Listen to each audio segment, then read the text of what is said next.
Wedding anniversary സിത്താരയുടെ വീട്ടിൽ വെച്ച് തന്നെ വേണമെന്ന് സിത്താര നിർബന്ധിച്ചതിന് പിറകിൽ വ്യക്തമായ ലക്ഷ്യമുണ്ട് അല്ലേ അമ്മേ?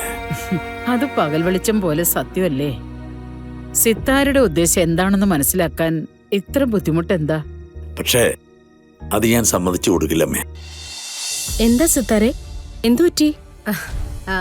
അത് സുമിത്രയുടെ അടുത്ത് സംസാരിച്ചപ്പോഴേ തീരുമാനിച്ചു വെച്ചിരുന്ന ഒരു കാര്യം പറയാനായിട്ട് ഞാൻ മറന്നുപോയി. ഓ, അതെന്താ അങ്ങനെ ഒരു കാര്യം? വേറൊന്നുമല്ല സുമിത്ര, മക്കളുടെ വിവാഹം കഴിഞ്ഞതിന് ശേഷം പല ചടങ്ങുകളും കളരിക്കൽ വെച്ച് നമ്മൾ നടത്തിയിട്ടുണ്ട്. പക്ഷെ എല്ലാത്തിന്റെ അവസാനം ഏതെങ്കിലും രീതിയിൽ അത് നശിച്ചില്ലാണ്ടാവും. അതിലെല്ലാവർക്കും വേദനയുണ്ട്. എങ്കിലേ ഇത്തവണ വേദന ഉണ്ടാക്കാത്ത കാര്യം ഞാൻ പറയാം. സിത്താര പറയൂ. ഈ വിവാഹ വാർഷികം കളരിക്കൽ വെച്ച് നടത്തണ്ട, ഇവിടെ എന്റെ വീട്ടിൽ വെച്ച് നടത്താം. ഇവിടെ ആവുമ്പോ ഗാഥയ്ക്ക് യാതൊരു തരത്തിലുള്ള മാനസിക പ്രശ്നങ്ങളും ഉണ്ടാവില്ല. പിന്നെ ഓഫ് കോഴ്സ് ഉദയൻ, നിർമ്മല, കീർത്തി അങ്ങനെയുള്ളവരാരും ഉണ്ടാവുകയില്ല. അല്ല, അവർക്കും സന്തോഷം ഉണ്ടാവാനായിട്ട് എന്തെങ്കിലും കൂട്ടുവെച്ച് കൊടുക്കണ്ടേ നമ്മള്? സിത്താരെ, സിത്താര പറഞ്ഞ കാര്യങ്ങളൊക്കെ ശരിയാ, എനിക്കിത് ഓക്കെയാ. പക്ഷേ ഞാൻ മറ്റുള്ളവരോടൊക്കെ ഒന്ന് സംസാരിച്ചിട്ട് വിളിച്ചാ മതിയോ? മതി മതി മതി. സുമിത്ര അങ്ങനെ അവിടെ സ്വയം തീരുമാനങ്ങളൊന്നും എടുക്കാറില്ലല്ലോ, എല്ലാവരുടെ അടുത്തും ചോദിച്ചിട്ട് മതി. ശരി, ഞാൻ വിളിച്ചോളാം.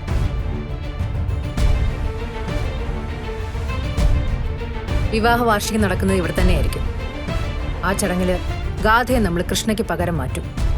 ഇതിനിടയിൽ അതിനെന്തെങ്കിലും കുഴപ്പങ്ങൾ വന്നാലും ശരി, ഇല്ലെങ്കിലും ശരി, ഈ കുട്ടികൾ ഇനിയും പാടില്ലെന്ന് ഗാഥയുടെ അടുത്ത് പറയണം. ഇനി അവളുടെ കാര്യങ്ങളൊക്കെ അവളങ്ങ് തീരുമാനിക്കട്ടെ, അവള് തന്നെ നടപ്പിലാക്കട്ടെ. കുറച്ചൊക്കെ കാഴ്ചക്കാരാവാനായിട്ട് നമുക്കും പറ്റൂ.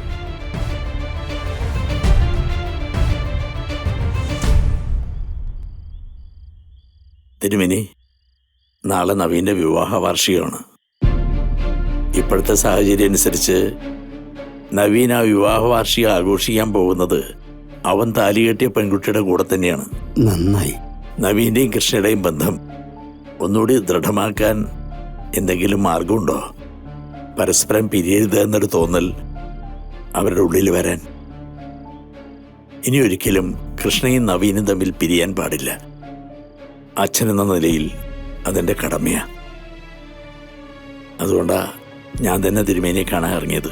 കാര്യം മനസ്സിലായി. പക്ഷേ അങ്ങനെ പ്രത്യേകിച്ച് പൂജകളൊന്നും ചെയ്യാനില്ല. കാലം കുറച്ചായല്ലോ ഇങ്ങനെ പൂജകളൊക്കെ ചെയ്തുകൊണ്ടേയിരിക്കുന്നു.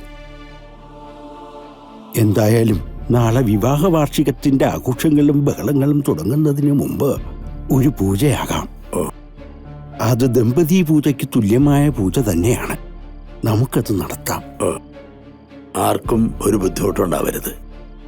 എൻ്റെ മകൻ്റെ ജീവിതം ഒരു നല്ല രീതിയിൽ മുമ്പോട്ട് പോകണമെന്നേ ഞങ്ങൾ ആഗ്രഹിക്കുന്നുള്ളൂ.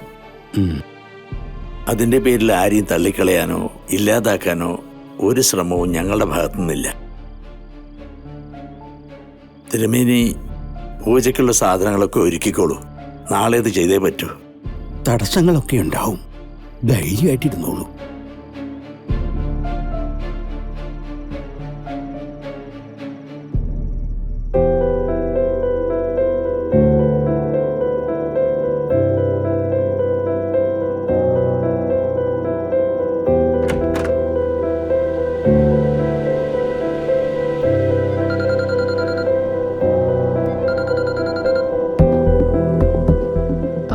Hello madam. ഹലോ, മോളെ സുഖമായിട്ടിരിക്കുന്നു മോൾ? ആ, സുഖാണ് മാഡം. കുറച്ചു മുമ്പാ വെഡിങ് ആനിവേഴ്സറിയുടെ കാര്യങ്ങളൊക്കെ ധാരണയായത്. വെഡിങ് ആനിവേഴ്സറി ഇവിടെ വെച്ച് നടത്താനായിട്ടാ തീരുമാനം.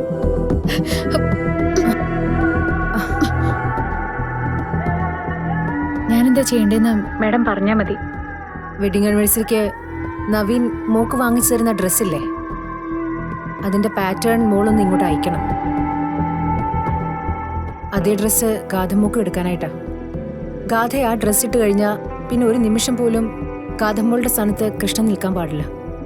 ശരി മാഡം, മാഡം ആജ്ഞാപിക്കുന്ന പോലെ ഞാൻ അനുസരിച്ചോളാം. അതെന്താ മോൾ അങ്ങനെ പറഞ്ഞു?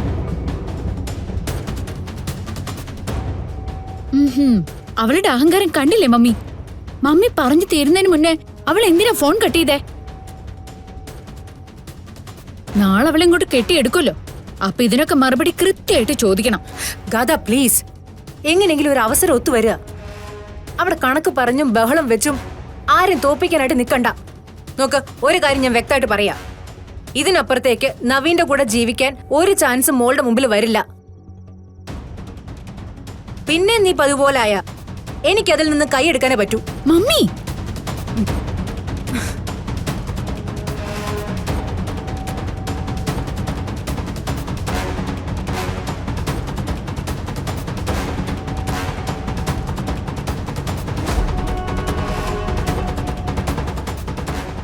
വിവാഹ വാർഷികം സിത്താരയുടെ വീട്ടിൽ വെച്ച് ആഘോഷിക്കാന്ന് പറഞ്ഞപ്പോ പെട്ടെന്ന് ആരോടും ആലോചിക്കാതെ ഞാൻ വാക്ക് കൊടുത്തു. അതിന് തന്നെ തെറ്റ് പറഞ്ഞിട്ടെന്താ? താൻ വാക്ക് പറഞ്ഞ നിലയ്ക്ക് അതിനെ മാറ്റാനും പറ്റില്ലല്ലോ. താൻ വാക്ക് പറഞ്ഞുകൊണ്ട് മാത്ര, അല്ലെങ്കിൽ എനിക്കത് അത്ര ഇഷ്ടായിരുന്നില്ല. ക്ഷമിക്കും നന്ദേട്ടാ. എന്ത് കാര്യം നടന്നാലും അത് പ്രശ്നത്തിലാണല്ലോ അവസാനിക്കാറെന്നും സിത്താര ചോദിച്ചു. ഉദയന്റെയും നിർമ്മലയുടെയും കീർത്തിയുടെ ഒക്കെ കാര്യം എടുത്തു പറഞ്ഞപ്പോ അത് ശരിയാണെന്ന് എനിക്കും തോന്നി. എന്തായാലും വാക്കു പറഞ്ഞല്ലോ. ഇനി നമ്മൾ വാക്കു പാലിച്ചേ പറ്റൂ. അതുകൊണ്ട് അവിടെ പോകുന്നതിന്റെയും കാര്യങ്ങൾ നടത്തുന്നതിനെ കുറിച്ചും ആലോചിച്ചാൽ മതി. സുമിത്ര ഇനി ഇത് മനസ്സിൽ വെച്ചുകൊണ്ട് നടക്കണ്ട. ശരിയമ്മേ. എന്തായാലും ഒരു കാര്യം ഞാൻ തീരുമാനിച്ചിട്ടുണ്ട്. ഇനി ഇതെന്നല്ല, ഇനി എത്ര ചെറിയ കാര്യമായാലും നന്ദേട്ടനോടും അമ്മയോടും ആലോചിക്കാതെ ഒരു കാര്യത്തിനും ഞാനില്ല. മനസ്സിൽ ഈ ഭാരം കൊണ്ട് നടക്കാൻ വയ്യ. അതുകൊണ്ടാ.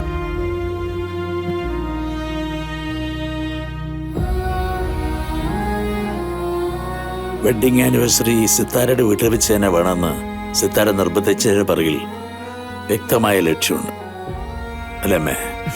അത് പകൽ വെളിച്ചം പോലെ സത്യമല്ലേ? സിത്താരയുടെ ഉദ്ദേശം എന്താണെന്ന് മനസ്സിലാക്കാൻ ഇത്ര ബുദ്ധിമുട്ട് എന്താ? പക്ഷേ അത് ഞാൻ സമ്മതിച്ചു കൊടുക്കില്ലമ്മേ. കൺമുമ്പിൽ നിൽക്കുന്നത് കൃഷ്ണ തന്നെയാണെന്ന് ഏത് നിമിഷവും ഞാൻ ഉറപ്പാക്കിക്കൊണ്ടിരിക്കും. അമിത വിശ്വാസമൊന്നും വേണ്ട നന്ദ. നമ്മുടെ കൺമുമ്പിൽ തന്നെയാണ് ഇത്രയും കാലം ഈ മായാജാലങ്ങളൊക്കെ നടന്നിരുന്നത്. അത് മറക്കണ്ട. എനിക്കേ ഈ വലത്തെ കാലം നല്ല സുഖമില്ല. എടാ, കാലിനകത്ത് ഒരു തരിപ്പ് വരുന്ന കാര്യം ഞാൻ പറഞ്ഞിട്ടില്ലേ? അതിന് പ്രത്യേകിച്ച് ചികിത്സയൊന്നുമില്ലെന്ന് ഡോക്ടർ പറഞ്ഞിരുന്നല്ലോ. എന്തെങ്കിലും ബുദ്ധിമുട്ടുണ്ടെങ്കിൽ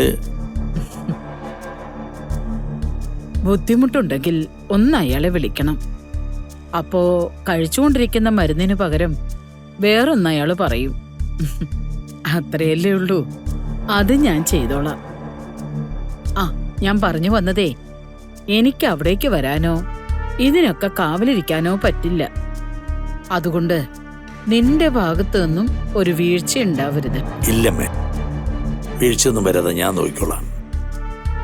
നമ്മുടെ ആവശ്യമായി പോയില്ലേ?